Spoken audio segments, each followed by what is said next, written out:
Sumit ji, Iran ने भारतीय जहाजों पर फायरिंग क्यों की, जबकि हमारे जहाजों को तो परमिशन भी थी वहां पर जाने की। और फायरिंग के बाद ईरान ये भी कहता है कि भारत के साथ हमारे रिश्ते बहुत मजबूत हैं।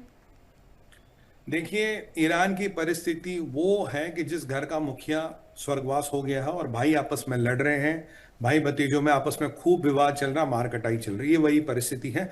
मैं आपके चैनल पे 2 महीने पहले या जब से जंग शुरू हुआ था, मैंने एक चीज डिक्लेयर की थी। मैंने कहा, मोनिका बहन, हमारे जहाजों का स्ट्रेट ऑफ हॉर्मोज से निकलना खतरे से खाली नहीं है, क्योंकि वहां कोई कंट्रोल नहीं कर रहा। जिससे आपने बात की, आपको क्या गारंटी 24 घंटे बाद वो जिंदा है? जिसने आपको एश्योरिटी दी वो आज है नहीं है? आप गारंटी के साथ मुझे कह सकती, इस्माइल ये जो अगराची है, क्या अगराची जिंदा है? मुझे नहीं लगता, क्योंकि 24-48 घंटों से वो पूरा गायब है। हो सकता ना हो, कुछ भी हो सकता है। देखिए, यहां पे पूरी अराजकता है। आईआरजीसी में 6 से ज्यादा खेमे बन चुके, कम से कम 6 खेमे।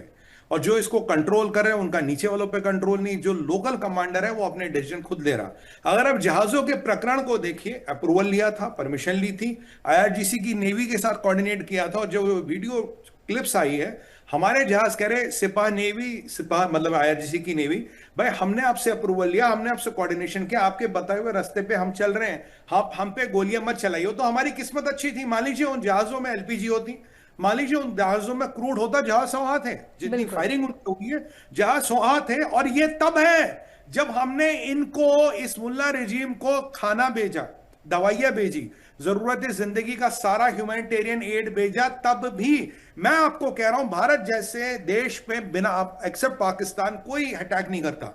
भारत तो विश्व का मित्र देखा जाता, भारत तो वसुदेवम कुटुंबकम का वाला देश है। अगर ये लोग हम पे भी अटैक करते, बार बार हमारे शिप्स ने कहा, भाई हम इंडिया है, हम इंडिया की नेवी, हम इंडिया के शिप्स है, हमने आपसे अप्रूवल लिया, हमारे आपस परमिशन है, गोली कर चलाते रहे, इतनी कि हमारे शिप्स को वापस मुड़ना पड़ा। यानी कि इसका मतलब किसी का ग्राउंड लेवल पे कंट्रोल नहीं है, बिल्कुल हेडलेस ऑर्गेनाइजेशन है, कोई कुछ भी कर सकता, जो लोकल कमांडर के दिल में आए।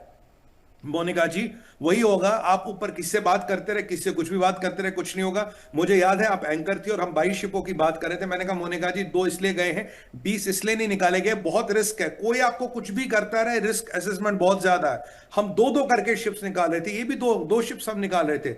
अब इमेजिन कीजिए अगर हमने 22 शिप एक साथ निकाले होते। या कुछ बुद्धिजीवी कह रहे थे, ये लेफ्ट लिबरल, अरे अरे ईरान ने अप्रूवल दे दिया, अरे अरे ईरान भारत का दोस्त है, अरे मोदी जहाज क्यों नहीं निकाल रही, विपक्ष वाले कह रहे थे। अब समझ आया मोदी जहाज क्यों नहीं निकाल रहे थे?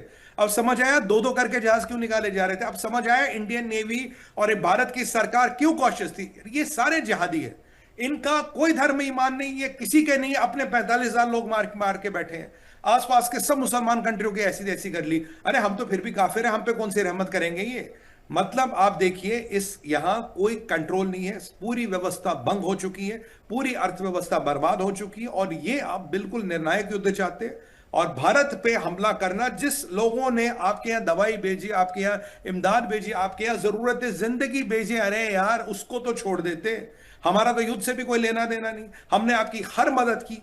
और एक ये भी मानना है, देखिए इसमें दूसरा एंगल भी है, काफी लोग का ये मानना है जो भारत ने खमेनी के मरने पे उसका कंडेम नहीं किया, वो भारत की foreign policy, and salute Modi government for that, बहुत बढ़िया किया। क्योंकि खमेनी कोई भारत का दोस्त नहीं था, पहली बात, और उसके भारत के प्रति कभी अच्छे विचार नहीं थे, उसने हमेशा पाकिस्तान का समर्थन किया। आई अमेरिका इजराइल ने मारा मारा, हमें क्या मतलब, हमने थोड़ी ना कुछ किया, हम खंडन करें ना करें, मोदी जी ने जो किया सर्वोत्तम किया। बट इस दौरान मोनिका जी, मुल्ला मुनीर था, गया था आईआरजीसी वालों से मिलने।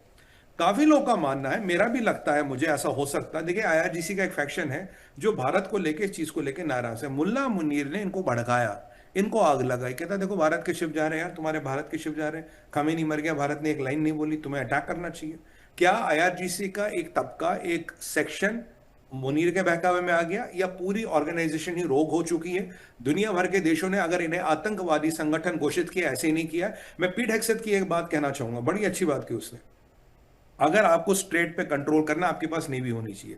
नेवी आपके पास है नहीं, तो आप कैसे कंट्रोल करें? आतंकवाद से। भाई मशीन गन फायर करना, रॉकेट चलाना, ड्रोन चलाना मेरे बाजू वाले दरिया पे या मेरी बाजू वाली वाटरवे पे, जो मेरा वाटर नहीं है, तो आतंकवाद हुआ। ये तो आतंकवादियों वाली हरकतें हुई। फिर दुनिया कहती भाई इनको आतंकवादी क्यों कहते हो, ये आतंकवादी क्यों है?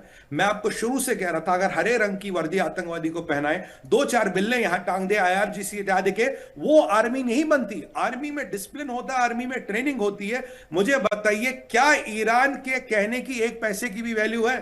प्रभु की कल अनुकंपा रही, तेल नहीं था, एलपीजी नहीं था, वरना पता नहीं भगवान जाने कौन सी त्रासदी हो जाती।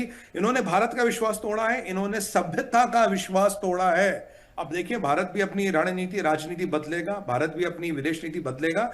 मुझे लगता है कि ये जो एक हल्की सी लाइन, जो लक्ष्मण रेखा कल थी, इन्होंने वो पार कर ली है। बहुत बुरा हुआ, इनको बिल्कुल नहीं करना चाहिए था। बट साथ में ये बात भी सिद्ध हो जाती मोनिका जी, कोई कंट्रोल, कोई ऑर्गेनाइजेशन, कोई किसी की नहीं सुन रहा, जिसका जो मर्जी वो कर रहा।